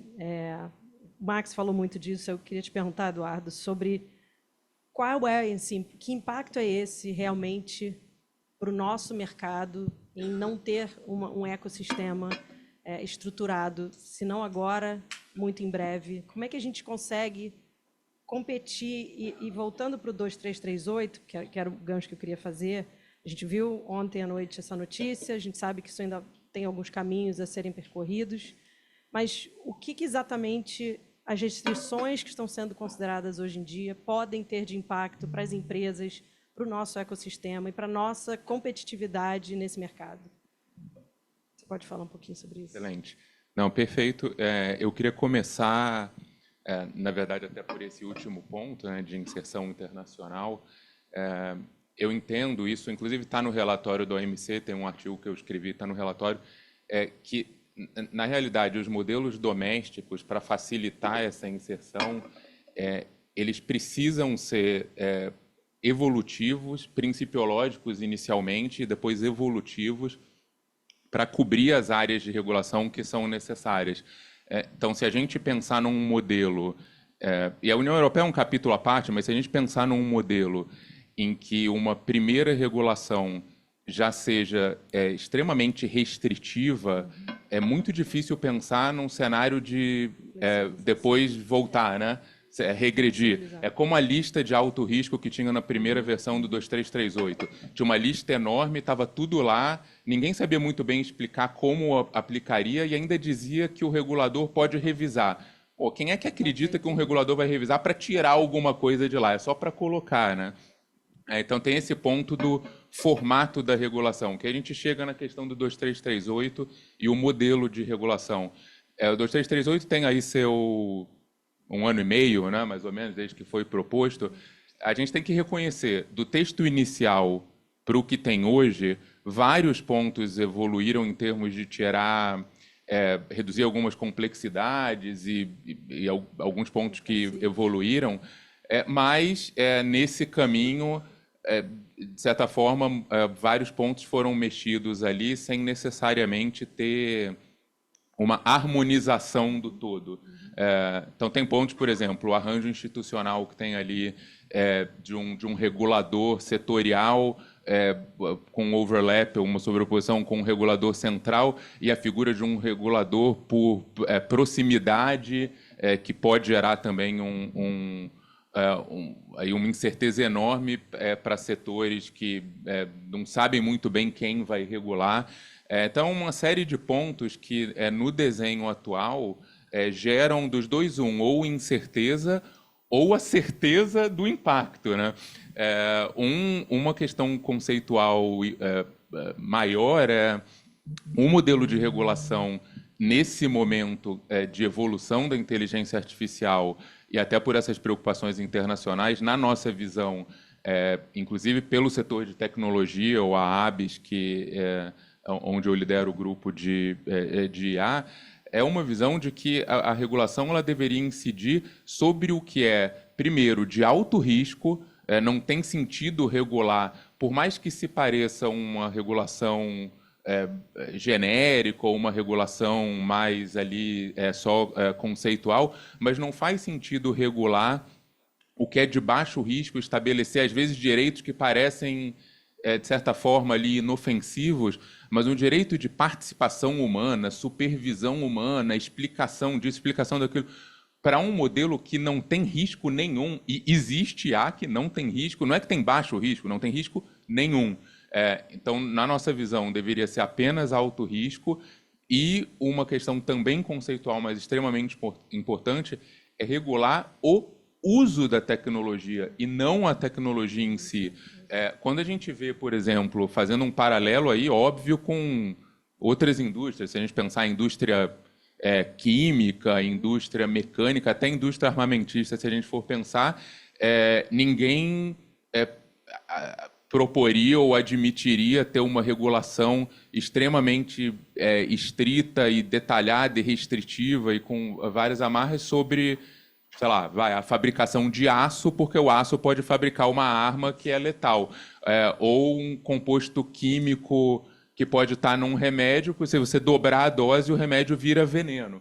Então, o risco da IA, quando existe, ele está no uso e não na tecnologia. Então, quando a gente começa, no 2338 tem algumas passagens, definição do sistema de alto risco, não do uso de alto risco, mas do sistema de alto risco. Então, já parte de um pressuposto que, no nascimento da tecnologia, ela já nasce como sendo de alto risco. Então, aí um efeito potencial enorme, de novo, pensando no cenário de que a regulação ela se pressupõe minimamente duradoura. Não quer dizer que seja uma lei que precise ficar 10, 20 anos em vigor, mas é preocupante quando a gente vê um direcionamento de aprovação de uma lei onde, para quem assistiu ontem, né, a votação no debate, eu não assisti todas as votações, claro, nem mesmo dos projetos que a gente acompanha, mas ontem eu assisti inteira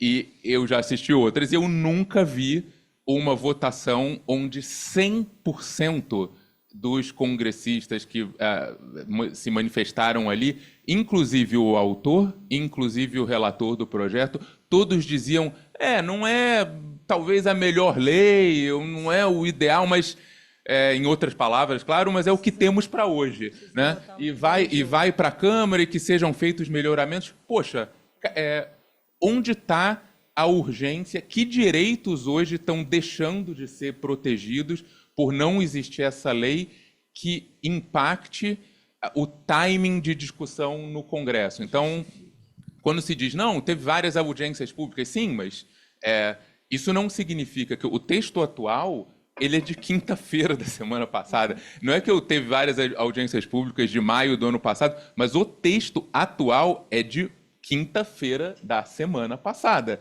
Então, que direitos estão sendo afetados que justificam, de quinta a terça-feira, uma aprovação onde, de novo, 100% dos senadores que se manifestaram reconheceram que realmente precisa de aprimoramentos. Então, esses aprimoramentos deviam ser feitos, né? Então, assim, são vários pontos ali no PL que a gente poderia discutir. Inclusive, tem o painel da tarde, acho que vão entrar mais nesses pontos. Mas eu queria só realmente focar na questão dos direitos autorais, que aqui é central, né? E no Congresso, no Senado em especial, claro, cada grupo manifesta o seu interesse, isso é legítimo e tem, por um lado, quem defende uma proteção maior ou uma flexibilização. Agora, claramente não existe uma percepção consolidada da diferença do impacto da proteção de direitos autorais na entrada no sistema e na saída do sistema. Então, o output e o input da inteligência artificial e as consequências que isso pode ter do ponto de vista concreto. Na realidade, em relação a treinamento de modelos, então foi já foi dito antes aqui, o Max, ou os nossos comentários aqui também passaram pelo treinamento de modelos. O modelo brasileiro, a proposta de regulação brasileira aprovada ontem, bem, eu não conheço aí os mais de, enfim, quantos países estão discutindo, mas eu posso dizer que de todos que a gente falou aqui, ou de vários outros, é a legislação mais restritiva do mundo. É simples assim. Então, quando se pensa em treinamento de modelo com o uso de bases de dados que alimentam aqueles modelos, acho que até uma pergunta, não lembro se foi o Felipe, mas uma situação é a aquisição de bases de dados ou conjuntos de dados, datasets, databases, que pode ter uma questão transacional, onde o direito autoral ali pode fazer parte dessa equação. Agora, modelos são treinados com dados abertos, disponíveis na internet, não só por grandes desenvolvedores ou as grandes empresas que fazem grandes modelos, mas desenvolvimentos incrementais também. Desenvolvimentos por quem já adotou uma ferramenta, por exemplo, de AI generativa, mas pode fazer uma customização ou, enfim, vai desenvolver uma solução incremental e que pode ter acesso a essas bases ou a esses conteúdos abertos. Então, existe uma confusão muito grande. No Senado, essa confusão estava presente ali no dia a dia, em que o dado aberto ele não significa que não exista direitos autorais. Eu vou dar um exemplo assim, bem objetivo. Você entra num site ali, pode ter um texto, uma foto, uma diagramação, tudo ali está protegido por direitos autorais, e não significa que a IA treinada tenha a possibilidade ou o direito de reproduzir aquele conteúdo, aí o plágio, né, como é dito, ou o output do sistema. Agora, o aprendizado com aquele conteúdo, por que com a inteligência artificial deveria ser diferente do humano? A gente fala tanto, né, que a regulação ela deve colocar o humano acima de tudo. Perfeito, mas então, qual seria o cenário com o aprendizado humano? Eu entro num site, eu leio aquele site, aprendo com aquele site, com o conteúdo daquele site. Aquele conteúdo está protegido por direitos autorais, mas ele está publicado ali, provavelmente, se a gente pensar, né, num cenário, porque foi permitido pelo autor que ali estivesse, então tem aquele conteúdo ali, aprendo com aquele conteúdo. Não aprendo só com aquele conteúdo, mas com milhares de outros, no caso da inteligência artificial, milhões de outros. Aquele conteúdo passa a fazer parte do meu conhecimento e eu uso aquele conhecimento, inclusive para finalidades profissionais. Faço ali meu trabalho.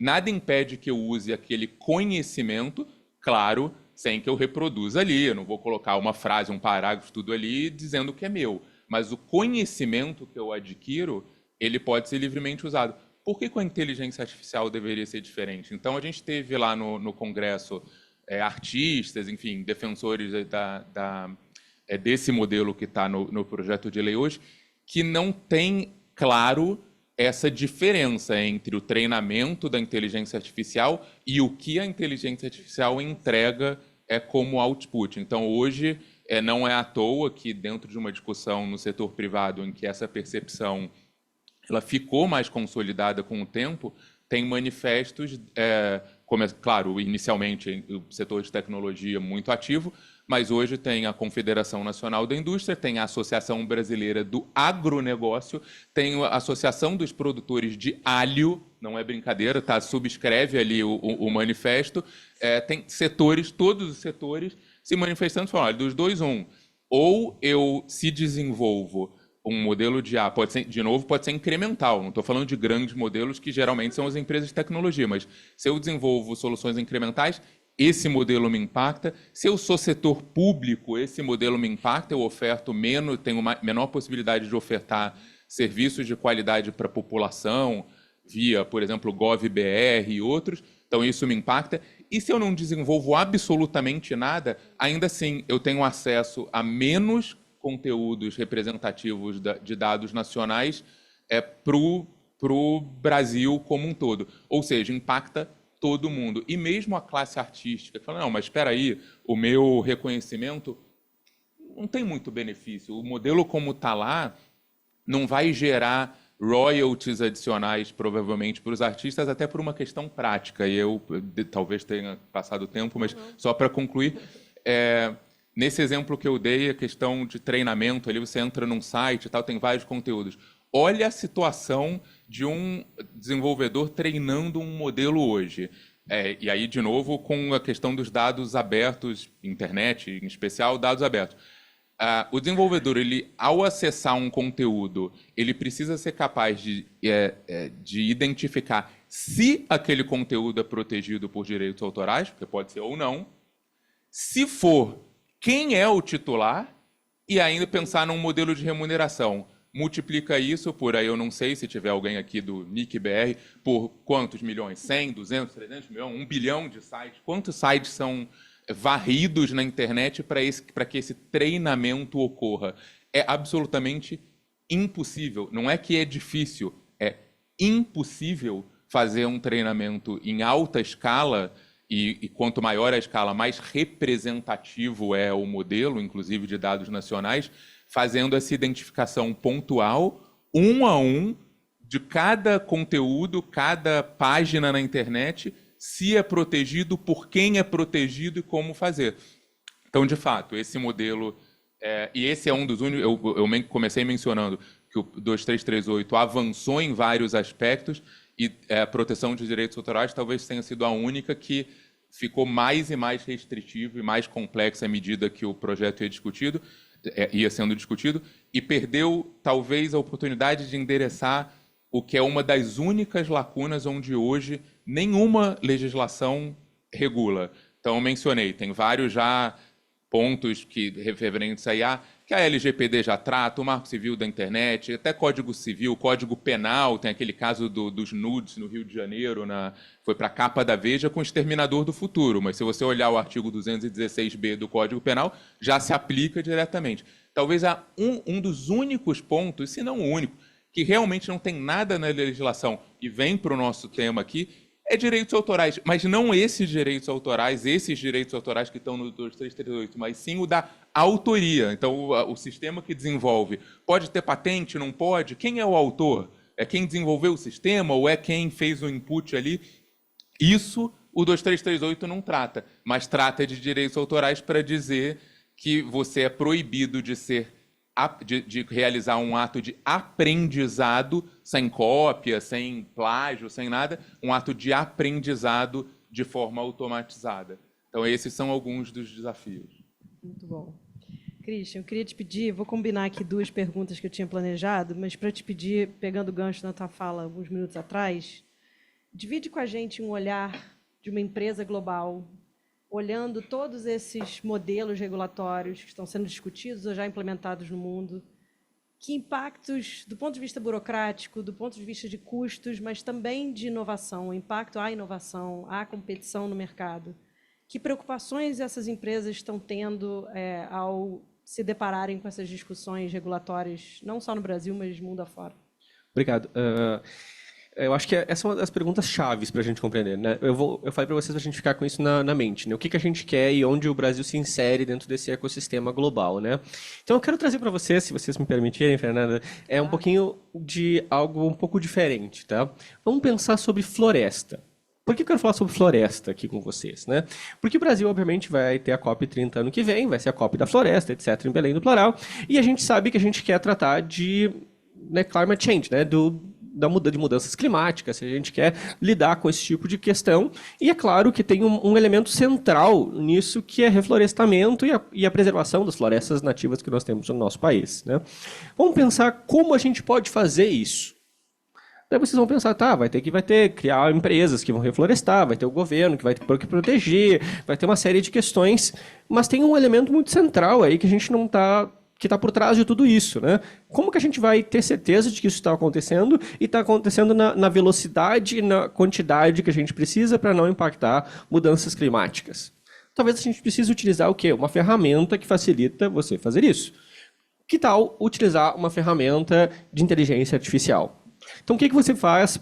E aí eu posso fazer um pouquinho de jabá, assim, trabalhando nesse momento. Na Microsoft, a gente tem um programa que se chama Guacamaya, tá? Ele se inicia para visualizar a fauna e a flora da Amazônia de um modo geral. Se começou num projeto na Colômbia, agora está no Peru e deve vir para o Brasil ainda esse ano. O que esse projeto faz? Tá? Ele identifica por uma série de imagens, mas vamos simplificar aqui, por imagem satelital, o tipo de flora que nós temos num determinado local e se ele diminuiu, aumentou, se degradou, se houve reflorestamento, como é que isso está acontecendo. Então você faz uma série de imagens globais, satelitais, e com isso você analisa essas imagens e pode te dar alguma probabilidade de que isso melhorou, piorou a situação. Isso é fantástico quando a gente pensa que a gente está falando de uma cópia das florestas. A gente vai conseguir, de alguma maneira, facilitar muito mais a nossa compreensão do impacto de carbono e o impacto que a gente vai ter na biodiversidade, nas florestas como um todo. Mas para isso a gente precisou de quê? De inteligência artificial. Por quê? Porque imagina a gente olha todas essas milhões de imagens satelitais de diferentes níveis, em diferentes elementos. Quantas pessoas especialistas a gente precisaria para ter? E será que seria suficiente? Quanto tempo levaria para fazer essa análise com relação a todos os biomas brasileiros? E se a gente focar somente na Amazônia, já seria uma coisa significativa, tá? Mas isso nos leva a duas questões que eu acho que são extremamente relevantes. Para a gente ter essa inteligência artificial, a gente precisou de uma série de sistemas de inteligência artificial por detrás. O primeiro sistema é o sistema que identifica imagens. Tu vai identificar uma imagem satelital, se ela cobre um determinado local, não cobre outro, e se cobre um local de árvores ou não cobre um local de árvores. Ponto 1. Então, identificação é o elemento central. Um segundo sistema de inteligência artificial é aquele que classifica. Bom, essas são árvores, essas não são árvores nativas, não são árvores nativas, houve degradação, não houve degradação. Isso eu estou simplificando, porque na realidade são uma série de sistemas de classificação que estão envolvidos aqui. E a gente vai precisar também de algo que faça uma análise desses dados gerais. Então, você tem, pelo menos, para falar sobre, somente para compreender essa situação, você tem 3 sistemas de inteligência artificial. E você tem um quarto elemento aqui, que quem junta tudo isso e coloca numa ferramenta de inteligência artificial que se torna útil. Tá, agora vocês estão falando, por que eu estou falando de tudo isso? Para dizer para vocês que a gente está falando de um ecossistema global. Tá? Você tem sistemas, todos eles, os 3 sistemas, foram desenvolvidos por empresas diferentes, por grupos diferentes, tá? E você tem uma série de projetos que foram feitos local, porque você precisa de conhecimento local. Então você precisa de conhecimento na Colômbia, você precisa de conhecimento no Peru, você precisa de conhecimento no Brasil. Tá? Então você tem, pelo menos aqui, falando 5 atores, além do ator que tem as imagens satelitais, tá? Além de aquele que vai fazer a análise, vai utilizar essa ferramenta. Tudo isso tem que ser pensado para resolver um problema socioeconômico. Tá? E essas empresas e esses atores, eles são alguns locais, alguns globais. Pensem como a gente vai pensar agora a regulação de IA nesse contexto. Tá? Imagina a complexidade que é pensar se os elementos de governança da IA sejam extremamente diferentes. Imagina se você tem que fazer, tá, um relatório de impacto de direitos humanos, um relatório de impacto de proteção de dados, um relatório de impacto algorítmico, um relatório de N relatórios que sejam diferentes para cada um dos países em que você aplicar a mesma solução. 2, pense que são vários atores. Então pense que algumas dessas soluções não necessariamente foram pensadas para aquele contexto específico. Né? Ou seja, contexto de identificação de imagens de florestas. E foram pensadas para identificar imagens em sentido geral, ou classificar imagens em sentido geral. Então, elas não foram pensadas para aquele contexto de uso de aplicação. E isso pode modificar o quê? Qual tipo de obrigações que você tem dentro de uma cadeia global, né, de desenvolvimento de inteligência artificial. Então, imagina que no Brasil você tem, para o contexto de sistemas que tem, sei lá, um nível de risco médio, um nível de risco alto, um nível de risco baixo, situações diferentes. Então, você usa sistemas que foram pensados para um risco específico dentro de um contexto de aplicação que o risco pode ser modificado. Então você pode ter não somente multiplicidade de relatórios diferentes, multiplicidades de obrigações diferentes, multiplicidade de obrigações de consulta pública ou não consulta pública em certos contextos, tá? Para resolver uma única ferramenta que vai ser utilizada para resolver um problema socioeconômico super importante, que não necessariamente é só brasileiro, mas sim global. Então você pensa que há uma necessidade de algum grau de convergência global, algum grau de alinhamento global nesse contexto. Se a gente entrar na fala do Eduardo, há pouco tempo atrás, imagina a complexidade se a gente olha com relação ao acesso a banco de dados. Tá? Você precisa de uma série de acessos a banco de dados para você fazer fine-tuning, para você fazer ajustes nesses sistemas de inteligência artificial, que muitos deles são desenvolvidos para situações gerais, para situação específica. Né? Então você precisa de um banco de dados da fauna brasileira. Um banco de dados para distinguir a fauna da Caatinga versus a fauna da Mata Atlântica versus a fauna que aparece na Amazônia. A mesma coisa para a flora desses três biomas. E isso, você vai ter complexidades diferentes quando você tem treinamentos de modelos e de sistemas diferentes. E se você multiplicar isso por países diferentes, isso torna uma complexidade enorme. E isso torna mais fácil, ou não, de você poder utilizar a mesma solução que pode resolver um enorme problema nos diferentes países. Qual é o resultado que nós vamos ter do ponto de vista do Brasil, se a situação estiver como está? Talvez nós tenhamos uma maior dificuldade para implementar essa mesma solução que já foi implementada na Colômbia e no Peru, no Brasil. E aí, o que nós temos de consequências reais no mundo do... Não estou dizendo de uma empresa de tecnologia global, não. No mundo real, quais são as consequências reais? Talvez você não possa ter acesso à mesma solução que está disponível nos países vizinhos, mas no teu país. Ou você pode ter acesso à mesma solução, só ela não está necessariamente ajustada à realidade local. Ou então, se você tem que utilizar uma série de mudanças de governança, ou seja, novos relatórios, novos testes, tudo isso diferente por uma questão de metodologia diferente, uma questão de reporte diferente, você pode ter uma diferição no tempo de meses, talvez anos, porque talvez tenha uma cadeia super complexa, de um ecossistema de IA super complexo, que talvez você tenha que voltar atrás nessa cadeia e dizer, olha, você que desenvolveu aquele sistema de classificação de imagens, pois é, então, como eu estou usando ele no Brasil aqui, talvez eu precise que tu faça um novo relatório. Ah, mas eu não consigo fazer. Também, então me dá informação para que eu possa facilitar. Quanto tempo isso não vai demorar? Quantos contratos não vão ter que ser refeitos? Tudo porque a gente está pensando numa regulação específica, pensando que regular a inteligência artificial pode ser regulada num silo, como se o Brasil fosse um silo específico. Eu digo, o Brasil pode escolher ser um silo específico, não é algo que uma empresa global possa dizer, mas tem as consequências de se pensar dessa forma, né? Tem consequências reais, não é porque uma empresa quer ou não quer, mas sim porque é isso que acontece. Então pensem, as complexidades da governança, se ela não for alinhada, se ela não for pensada, se os registros não serem os mesmos, se nós tenhamos que fazer novas consultas, novas modificações de ônus e obrigações dentro de uma cadeia global complexa.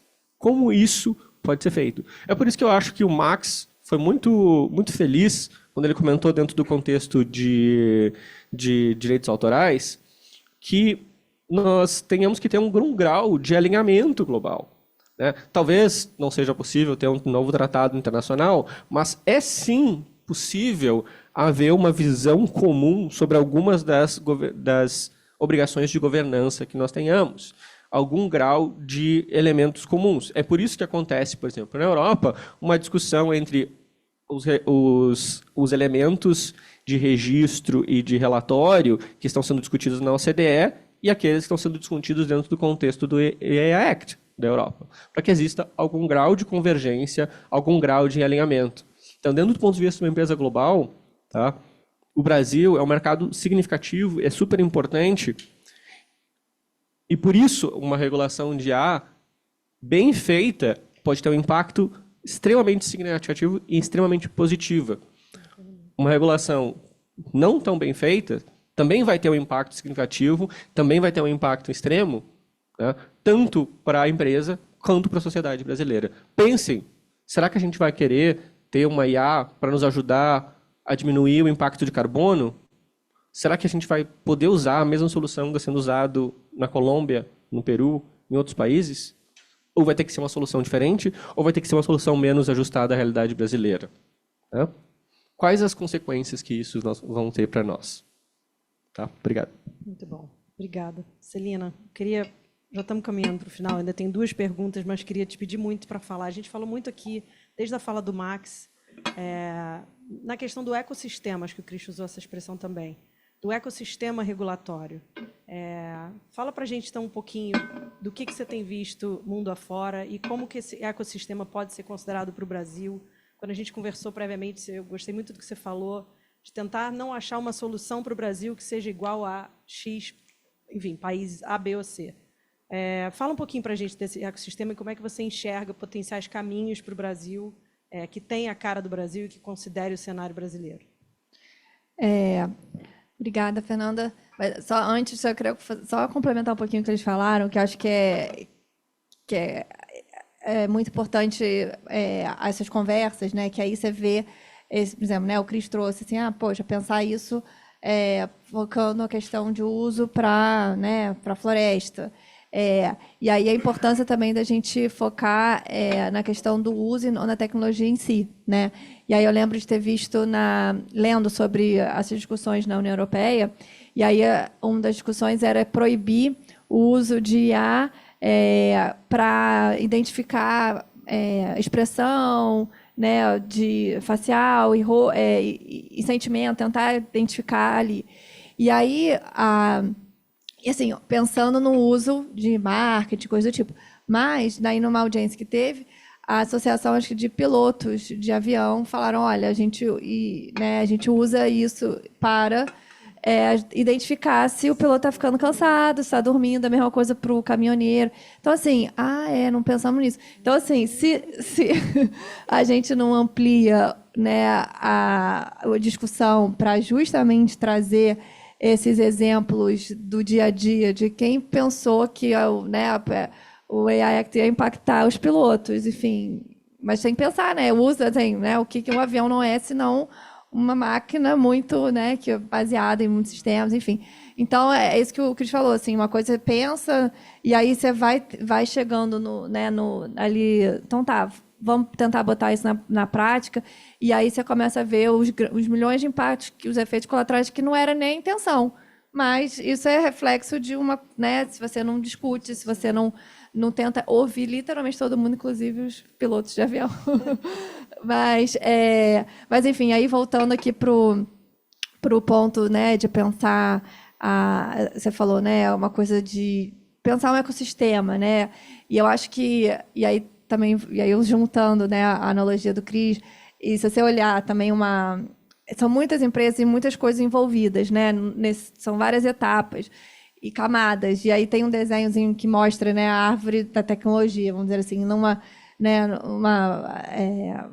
raiz profunda, você tem lá os processadores, né, os chips, a NVIDIA e outros.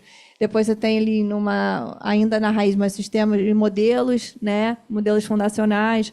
Depois você tem as aplicações, aí depois você tem as aplicações até nichadas. Então, assim, e para chegar naquela aplicação nichada, você passou por vários outros, né, camadas. Então, isso tudo não pode, ficar fora, né, do nosso radar quando a gente pensa, especialmente no modelo de regulação que a gente estava seguindo, né, de forma horizontal e tudo mais. Mas só pensando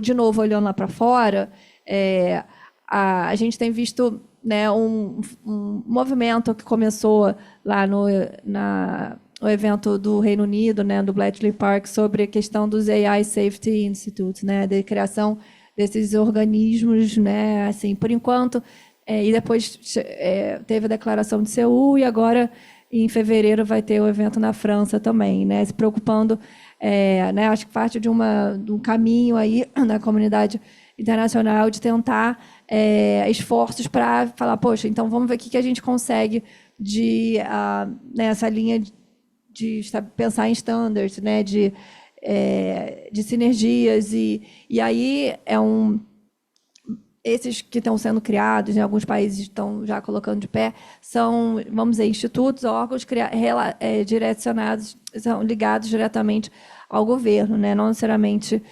precisa ser assim, mas, enfim, é o que como está surgindo. Mas é interessante levantar os pontos, as 3, vamos dizer, funções que têm sido focadas, que têm sido o foco, né? Primeiro, questão de pesquisa, né? Então, assim, ser um lugar para que pesquisadores, e aí outro ponto interessante, né, que os governos deviam também estar preocupados um pouco em relação a tentar mudar um pouco esse cenário, que até, né, anos atrás, parte das pesquisas de pontas eram feitas por universidades, né?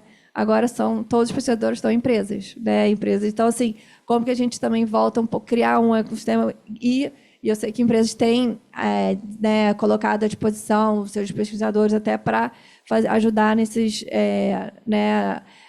exemplos ali, dessas forças-tarefas dos governos para tentar estabelecer, então, um grupo de fato, especialistas técnicos nessa parte para desenvolver pesquisa.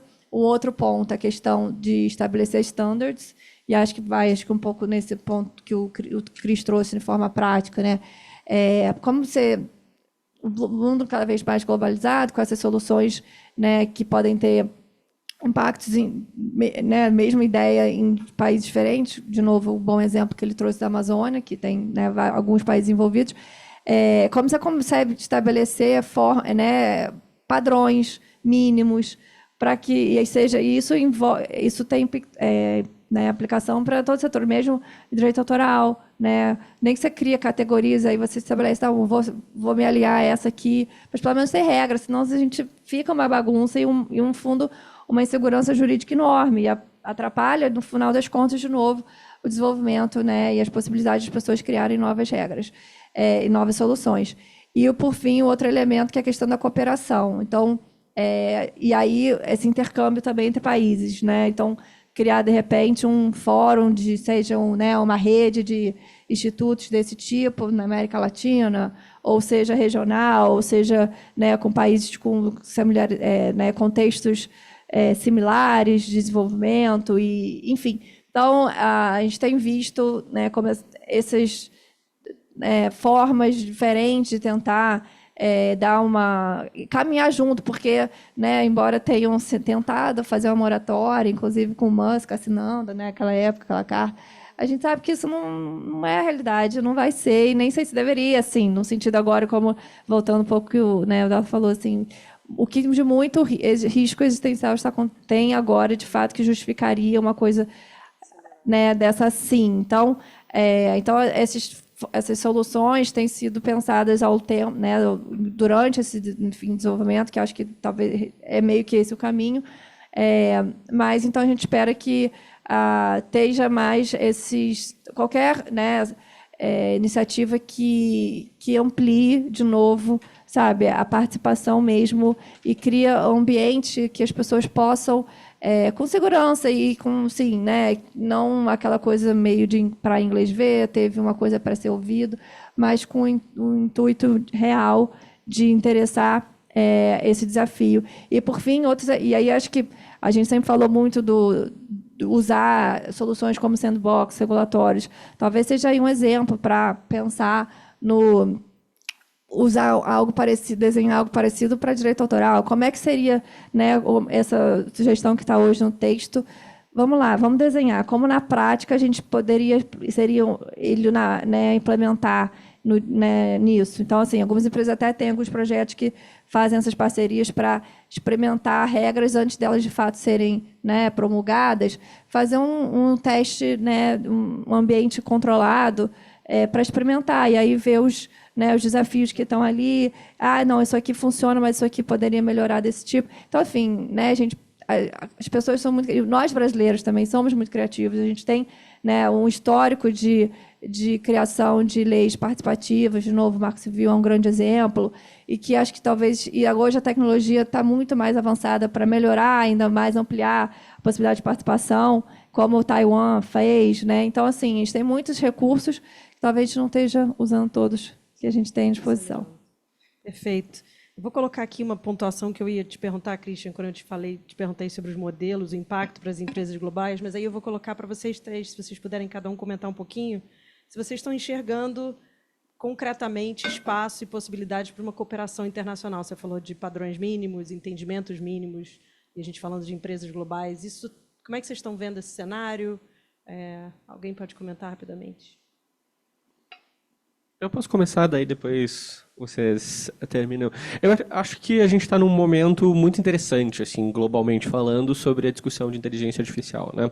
Eu acho que nós temos uma série de movimentos globais que, de alguma forma, facilitam um alinhamento com relação a como a gente deve pensar a inteligência artificial, tanto do ponto de vista de regulação, quanto do ponto de vista de padronização e de criar um mecanismo de governança global, né? O primeiro movimento que eu veria é um movimento realmente global, que advém das próprias resoluções da ONU. Nós temos 2 resoluções que focaram em inteligência artificial e que propõem uma série de códigos de condutas globais nesse contexto, né? A gente tem um movimento que se iniciou em Hiroshima, que dá um pontapé inicial de como nós devemos pensar em códigos de conduta e padronizações das ações, tanto governamentais quanto particularmente das ações empresariais. E nós vemos também um certo movimentos regionais e de subgrupos, né? Como, por exemplo, a gente percebe o movimento dentro da União Europeia, OCDE, de regular certos elementos, assim, ou pelo menos trazer mecanismos para a gente pensar como devem ser relatórios, como devem ser feitos os registros, como devem ser feitos, então, lidar com o elemento-chave aqui, que eu acho que muito bem colocou a Celina, que é a parte de segurança. Porque, na realidade, segurança e confiança são os elementos centrais que a gente deve pensar numa regulação de inteligência artificial. É isso que a gente está querendo, né? E, por outro lado, nós temos isso muito claro, que depende de um avanço científico, um avanço de padronização, tá? Então, nós temos esse movimento que aparece na OCDE, aparece na União Europeia, que há uma proximidade, há um diálogo aparente ali de como nós devemos coordenar essas funções e esses tipos de códigos de conduta, códigos de práticas e padronizações em certo sentido. E um último movimento que eu acho que é extremamente relevante é que a gente viu um avanço significativo. Ainda que não deem grandes passos à frente, a gente viu, por exemplo, no G20, uma discussão que não era aparente e se tornou relevante, mostrando que a ideia de você ter modelos pró-inovação tem um grande consenso entre os diferentes países, que são bastante significativamente diferentes, dentro do G20, né? E das regiões que aparecem, por exemplo, a União Africana, né? E isso se move agora para a África do Sul, nessa força-tarefa que deve ser feita em inteligência artificial. Então, o que eu vejo talvez nós tenhamos grandes dificuldades em termos um tratado internacional ou algo assim, mas nós temos mecanismos de governança que sedimentam uma série de questões que são importantes para gerar esse alinhamento e essa facilitação. Para, aí voltando ao exemplo que eu estava usando antes, a gente possa ter uma ferramenta desenvolvida num contexto local específico, possa ser adaptada para contextos de outros locais. Para que tenha uma ferramenta de floresta, de verificação de florestas, que foi desenvolvida no contexto colombiano e peruano, mas que também possa ser utilizada no contexto brasileiro, né? Eu posso pedir desculpa, só porque eu quero ter certeza que a gente vai ter tempo para a pergunta da plateia. Se alguém tiver perguntas, então, antes de... Em função do tempo, você tem, Tatiana? Imagina, talvez mais para o Cris, Eduardo também, e obviamente se a Celina quiser complementar, em termos práticos, e aí você trouxe o exemplo, Cris, assim, isso é uma realidade, né? O que você falou do exemplo da floresta é a consulta que a gente tem ali no escritório, no dia a dia, em termos reais.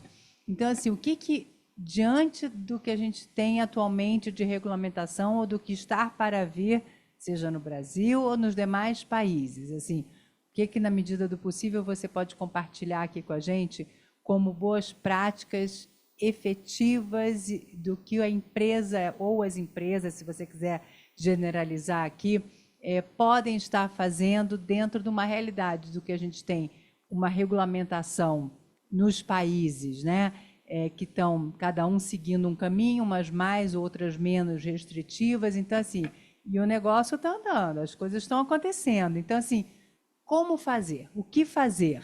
Né? Então, assim, o que a gente, como seja advogados internos ou externos, podemos contribuir para as coisas continuarem andando e poderem ser os mais previsíveis possíveis, porque a tecnologia está aí, o negócio está acontecendo, as coisas podem mudar.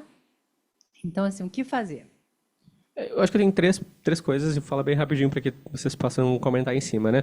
A primeira é o dever de casa, né? Ou seja, nós temos que entender como estruturar os diferentes sistemas de inteligência artificial e, com isso, pensar, por exemplo, como o próprio sistema vai ser desenvolvido num espaço que já seja pensado para não gerar outputs contra direitos autorais, para gerar os dados serem de qualidade, já fazer uma análise de várias questões de segurança, integridade com relação a crianças, por exemplo, para não ter dados de crianças, uma questão de dados pessoais, para você gerar o máximo de desidentificação e, quando possível, anonimização. Então, existe toda uma estrutura que vai na parte da arquitetura, né, da infraestrutura que vai permitir você desenvolver a inteligência artificial, sejam os modelos, sejam os processos de ajustes, etc.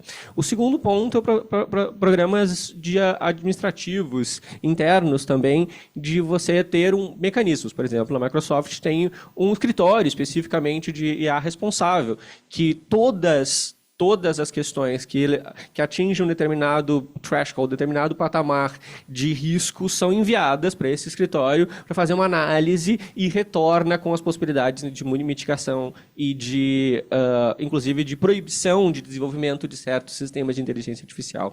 E o terceiro que eu vejo é uma visão pragmática de boas práticas de uma gestão contratual, né? Gestão dos atores com quem você está desenvolvendo essa tecnologia, né?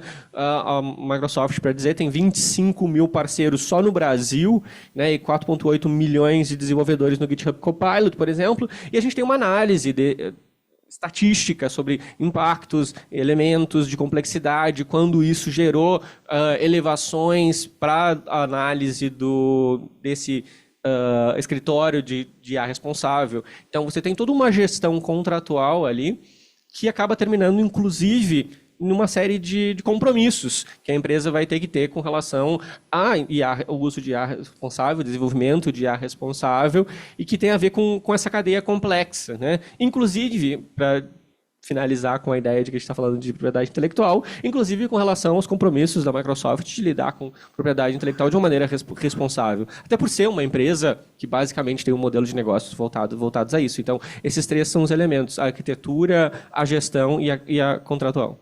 E aí é uma análise global, não é? Hoje, a análise é global, tá? Com alguns elementos específicos quando você tem já uma legislação local. Por exemplo, você tem uma visão de como o Código de Defesa do Consumidor no Brasil é aplicado, e isso entra num contexto de análise. Exatamente. O AI Act, por exemplo, traz alguns elementos, ainda que alguns desses elementos também são trazidos para a situação... Exato. Excelente a pergunta, Tatiana. Acho que tangibiliza aí um pouco, né, o que é o nosso dia a dia. Eu queria fazer um paralelo com a época da LGPD, quando a LGPD foi aprovada, e, enfim, quem estava aí na área também lembra, existiam ali dois modelos principais, né? Quem saiu correndo para fazer tudo ao mesmo tempo e quem ficou em modo de negação e não fez nada, depois apanhou, correu atrás aí, né? E com inteligência artificial está um pouco parecido. Assim, tem muita empresa, primeiro, também como a LGPD, não, isso não é para mim, isso é para as empresas de tecnologia. Aí já vem a percepção, opa, peraí, acho que também é para mim. Mas não vou fazer nada até ter uma legislação. Só que, hoje, de todos esses modelos que a gente falou, mesmo o UK, Europa, Estados Unidos, 2338 mais ou menos restritivo aos anteriores, existe uma camada ali comum que muito dificilmente qualquer país vai em caminho diverso, que é um mínimo de critério de governança sobre o que está sendo utilizado. Eu até pegaria essa palavra governança, talvez para empacotar essas 3 dimensões que o Cris aí brilhantemente trouxe, mas que é justamente esse o modelo. A empresa que é não desenvolvedora, claro, mas também a usuária em ampla escala, principalmente em operações com cliente final, ou mesmo em relações B2B, mas que use a inteligência artificial não só dentro da operação, mas para fora, precisa ter governança. Então, isso é parte do programa de proteção de dados? Pode ser, dependendo do perfil da empresa. É um pilar separado só de inteligência artificial? Pode ser, mas cada empresa tem que encontrar o seu modelo. Então, claro, ter um AI Office ou ter um time inteiro não faz sentido para todas as empresas, para algumas pode fazer. Mas então entender essa realidade, e aí eu quero pegar uma palavrinha que foi muito dita aqui e que passa super desapercebida da discussão, inclusive legislativa, que são padrões, né? Muitas vezes a gente olha para fora e fala, aqui no país tal ou país tal, e tá, discute padrão. Padrão, para quem não está no dia a dia entender, e standard, como é usado lá fora, é norma técnica. Norma técnica que aqui a gente tem na ABNT, tem o comitê, a Comissão de Estudos de Inteligência Artificial, que a ABS cofundou, né, na ABNT, e tem normas técnicas internacionais adotadas aqui como normas técnicas brasileiras. Então, quando a gente via a discussão legislativa, falando, não, precisamos ter uma lei ou mais ou menos restritiva, não tem nada que determine a governança. Uma norma técnica, como principalmente as internacionais, elas são criadas de uma forma muito plural. Então, tem indústria, tem governo, tem academia, todo mundo participa. Isso, claro, ajuda numa padronização de como o tema vai ser tratado. E na Europa, inclusive, mesmo a AI Act que a gente critica, né, fala, poxa, será que é um modelo ideal? Não é um modelo ideal? Em alguns pontos, faz uma sinalização mais precisa. Lá, a adoção de normas técnicas de governança gera uma presunção de conformidade. No Brasil, a gente esperneava sobre norma técnica, falava, não tinha nada. Nos últimos 2 textos, 2 versões de 2338, que a gente está falando da quinta-feira passada, de, sei lá, um par de semanas antes, entraram ali 2 ou 3 artigos que simplesmente mencionam que é importante olhar as normas técnicas. Mas para quê, como, qual a consequência? Sim, é melhor estar citado ali do que não estar, mas ainda falta dar esse passo adicional de entender como um padrão, ou seja, quando a gente fala de padrão e olha para fora, como uma norma técnica implementada, publicada, pode ajudar nesse contexto. Mas, objetivamente, a sua pergunta, acho que é importante olhar o que já existe seja norma técnica ou frameworks de entidades idôneas e associações, ou mesmo de empresas que possam servir como benchmark, mas não esperar ter uma lei final e aprender com os erros dos projetos de implementação da LGPD, começar antes, começar de forma programada, evolutiva, pausada, não precisa do dia para a noite querer fazer tudo, mas também não fica em compasso de espera, porque só significa que quando tiver taxativamente uma obrigação, a curva de aceleração e aprendizado vai ser maior. Perfeito. Gente, a gente chegou ao final do nosso primeiro painel. Queria agradecer imensamente aos nossos palestrantes, vocês foram extremamente generosos, trouxeram contribuições super ricas. Celina Bottino, Eduardo Paranhos, Christian Perrone, obrigada. Érica vai passar aqui os recados do nosso almoço e intervalo.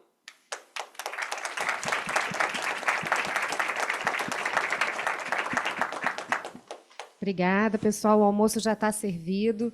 É no primeiro piso, onde nós chegamos à direita. Ao nosso retorno, eu pediria que todo mundo já estivesse aqui preparadinho às 14 horas em ponto, porque como a gente tem palestrantes internacionais online, compromete tanto a espera deles quanto a nossa depois e o restante do evento. Obrigada.